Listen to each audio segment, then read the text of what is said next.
At this time, we're moving to patron presentations. The board encourages and welcomes comments and inputs from our patrons, but we cannot respond, deliberate, or decide regarding any subject that is not included on the posted agenda. Please limit your comments to 5 minutes, and please be reminded that board policy prohibits the mentioning of an employee's name when voicing a complaint or concern. This time I have 2 patron presentations. The first one will be Mr. Damon Barone. Greetings, Damon Barone, Alief taxpayer, Alief parent. What a person or organization does serves as proof as what they believe in. My concern is that the things which the leadership of the district does as well as believes in does not align with the mission statement, vision statement, or goals of Alief ISD. In 2012, when I was on the Alief Leadership Network committee with Trustee Natasha Butler and also who was former Trustee Tiffany Butler, Superintendent Chambers stated that he and his administrators have the ability to make data say whatever they wanted to say. Attorney Jon Erik Nichols has been allowed to represent the school board and the school district at the same time. In no other legal proceedings or arena can one person play the role of prosecution, defendant, and judge of the at the same time. Mr. Barone, yes. I remind you, even though that you stop my time. Can you stop my time? What's the question? No question. Just a reminder of board policy. Okay. Mentioning names. Thank you. Okay. Mr. Nichols, or the council, school court board council, sued the Chuka Chibuogwu family for thousands of dollars for many years, and the board trustee, Ms. Williams, and Rick Moreno was on the board at the time, and it wasn't until Fox 26 News came in here and broadcasted it that the board alleged that they had no idea that Mr. Nichols was suing the Chuka family. And this is the same individual that y'all want to continue to use under leadership or legal counseling at this time, and or use his firm and associated with him.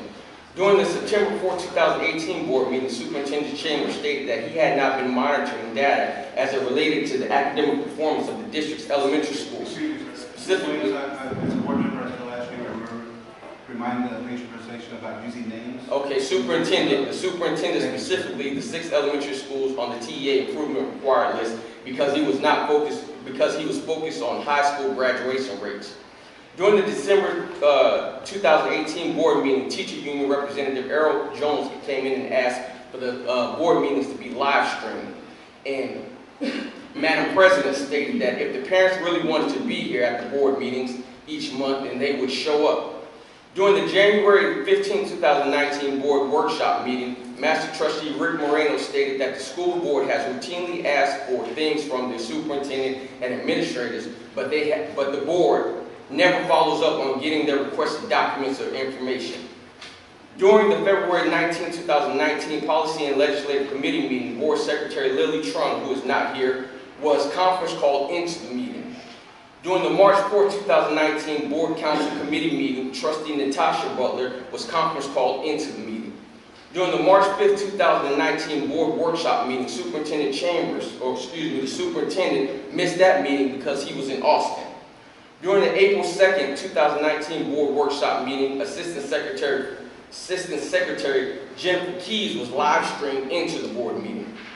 During the April 2, 2019 school board meeting, Trustee John Wynn sat outside at the Elsie basketball soccer game. I request again for you to... He's not an employee.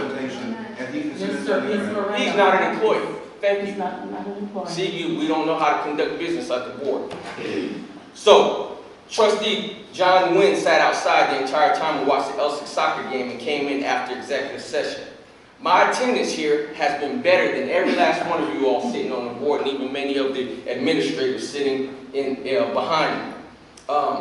School board trustee John Wynn also put his name into the hat for city council race. Superintendent Chambers spends more time in Austin, superintendent spends more time in Austin and has sought to be hired at HISD for their superintendent position. So I will end this presentation exactly where I started by saying, what a person or organization does serves as proof as what they believe in. The things which the leadership of this district does as well as believes in does not align with the mission statement, vision statement, and/or goals of Alief ISD. They're still on the wall, so I'm assuming that they still apply. The mission statement is still on the Alief ISD website. It has not been changed. You all have board goals that you all stated. All I want to do is see you all do the things that you state that you're going to do. Just like when you go into a restaurant, you read that menu. That menu is specifically what they are going to give you. Your mission statement is your menu. I'm not seeing those things happen. It's like going into McDonald's and they say they don't sell hamburgers anymore. They sell pizza. Well, when are you going to update your menu? When are you going to start serving hamburgers? Because the things that you're doing does not align with the mission statement or the vision statement. Many of y'all have not or did not participate in community events until you got on the board. Many of y'all probably won't participate in community events after you get off the board. That is my concern, is that many of you sitting up here simply did this because you wanted to have your resume look a certain way, or you wanted to have a stepping stone to get to some other event. In the meantime, while you're building your resume, while you're handshaking with individuals that you have aspirations to be connected to, you are hurting our community. You are killing the education of our children, and you are pressing down upon the parents and the taxpayers of our community. My name is Damon Barone. I'm an Alief ISD taxpayer, Alief ISD parent, Alief ISD alumni, and like I told the Superintendent of Human Resources a long time ago when I filed that retaliation grievance, I'm not going anywhere. Thank you. Thank you, Mr. Barone. Our second patron presentation is from Rihanna Misha.